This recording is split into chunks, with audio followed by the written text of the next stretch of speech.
ஆன்மீக பாதைக்கு செல்லும் நடிகர் ரவிமோகன். சினிமா துறைக்கு நிரந்தரமாக எண்டு கார்டு கொடுத்த நடிகர்.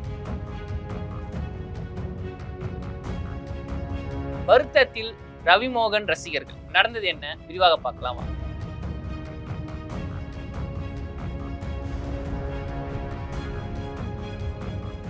Periyar Maniamai Institute of Science and Technology, Tanjavur. ECE with specialization in AI and ML, IoT, robotics and industrial automation. ஆச்சி மசாலா. எந்த சமையலும் ருசி தேடும் ரகசியம் 20 ரூபாய். ஹாய் விவஸ், நடிகர் ரவிமோகன். இவர் நடிகர்னு சொல்ல முடியாது. ஏன்னா வந்து சொல்லிட்டாரு, நான் இதுக்கப்புறம் படம் நடிக்க போறது கிடையாது. ஏன்னா என்னோட டைவர்ஸ் கேஸ் வந்து கோர்ட்ல இருக்கு. டைவர்ஸ் கேஸ் முடிஞ்ச பிறகுதான் நான் வந்து இதுக்கப்புறம் படமே நடிக்க போறேன் அப்படின்னு அவர் சொல்லியிருக்காரு. இது நம்ம எல்லாருமே கேட்டிருப்போம். ஏன்னா இப்போ சமீபத்தில் கூட ப்ரெஸ் மீட் கொடுத்தாரு. அதை அவர் ரொம்ப கதறி அழுதுந்தாரு. அவர் சொல்லிட்டாரு, நான் இதுக்கப்புறம் படம் நடிக்க போது கிடையாது, டைவர்ஸ் கேஸ் முடிஞ்ச பிறகு நான் நடிச்சுக்கிறேன், ஏன் நிறைய ஹேட்டர்ஸ் வந்து அதிகமாயிட்டாங்க அப்படின்னு ரொம்ப ஒரு கோமா சொல்லியிருந்தாரு. அதை கேட்டு நம்மளுக்கு வந்து மனசு கஷ்டம் ஏற்பட்டிருக்கும். அது வேற விஷயம், அது விடுங்க.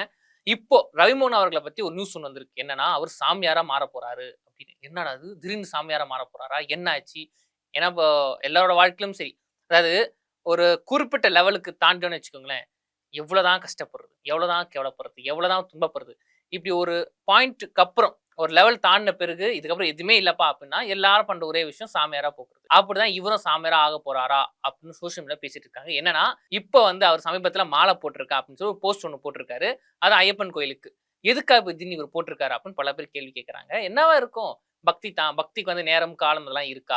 யார் வேணா போகலாம். இன்னொரு நடிகர்கள் மட்டும் தான் இல்ல, யார் வேணா சரி மாலை போடுறது அவங்க உரிமை தான். ஆனா இப்போ ரவிமோகன் அவர்கள் போடுறதை பத்தி தான் இப்ப எல்லாரும் வந்து ஒரு கான்ட்ரவர்சியா பேசிட்டு இருக்காங்க. என்னன்னா, எப்பா இவர் வந்து ஏற்கனவே வந்து ஃபேமிலி வந்து பல பிரச்சனைகள்லாம் இருக்கு, இது மட்டும் படம் நடிக்க மாட்டேன்னு சொல்றாரு. இவர் அவ்வளவுதான், இதுக்கப்புறம் எப்படி சாமியாரா போயிருவாரு, இதுக்கப்புறம் சினிமா பக்கம் வரவே மாட்டாரு. எப்படி விஜய் அவர்கள் வந்து சினிமா விட்டு அரசியலுக்கு போனாரோ, எப்படி அஜித் அவர்கள் வந்து சினிமா விட்டு முழுசா போல, ஆனா சினிமாவில இருந்து கொஞ்சம் விலகி ரேசிங் போயிட்டு ரவிமோகன் அவர்கள் வந்து ஃபேமிலி இஷ்யூ காரணமா இப்போ சினிமா விட்ட போக போறாரு. அதுக்கு ஒரு அஸ்திவாரம் தான் இப்படி மாலை போட்டுட்டேன் அப்படின்னு சொல்லி கோயிலுக்கெல்லாம் போறது.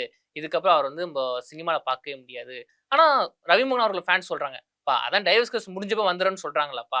என்னதான் டைவர்ஸ் கேஸ் முடிஞ்சு வந்தாலும் சினிமால தனக்கு ஒரு இடத்த வந்து அவர் வந்து கெடுத்துக்கிட்டாரு. ஏன்னா அந்த பிரஸ் மீட்லயே சொல்லியிருப்பாரு, ரொம்ப மனசு உடைஞ்சு பேசியிருப்பாரு. ஏன்னா ரொம்ப நான் பொறுத்து இருந்துட்டேன், சாது மிரண்டால் காடு வந்து பொல்லாது, ஆனா இவ்வளவு நான் பொறுத்துருக்கான என் பசங்க தான், இப்ப என் பசங்களுக்காக நான் வந்து அந்த பிரஸ் மீட் கொடுக்குறேன், என் பசங்களை பார்க்க விட மாட்டாங்க அப்படின்னு பேசியிருந்தாங்க. அது மட்டும் இல்லாம அதுக்கு ரிப்ளை கொடுக்குற விதமா சுஜாதா விஜயகுமார் அவர் வந்து சொல்லியிருந்தாங்க, என்னன்னா என்னோட மாப்பிள்ள வந்து அப்படி இப்படின்னு பேசுறாரு, இந்த இஷ்யூ அவர் பேசுனது எல்லாமே கோர்ட்ல அவர் சொல்லிட்டாரு, ஆனா இப்ப எதுக்குங்க அவர் பேசணும், எல்லாம் வந்து ஏதோ பப்ளிசிட்டிக்காக தான் இருக்கும். ஏன் இன்னும் சொல்ல போனா அவர் வந்து அவர் பக்கத்துல சகலை வர கூட்டு வந்து உட்கார வச்சிருந்தாரு. இங்க பாருங்க, நான் மட்டும் பாதிக்கப்படல, அந்த வீட்டுல ஏற்கனவே பாதிக்கப்பட்டு அப்ஸ்காண்ட் ஆகி தப்பிச்சு ஓடி போய் நல்லா இருக்கு, இப்ப அந்த மனுஷன் கூட்டு வந்து பாத்துக்கோங்க.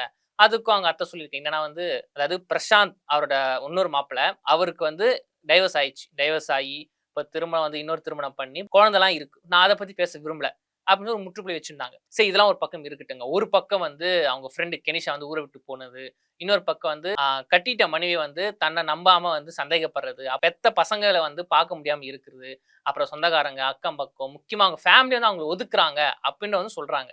அப்புறம் அவர் ரொம்ப பிடிச்ச சினிமா துறையில வந்து சாதிக்க முடியாம இருக்கிறது, வீட்டு பிரச்சனை அந்த பிரச்சனைனால வந்து சினிமா துறையில முழுசா வந்து அவரால் வந்து கவனம் செலுத்த முடியல.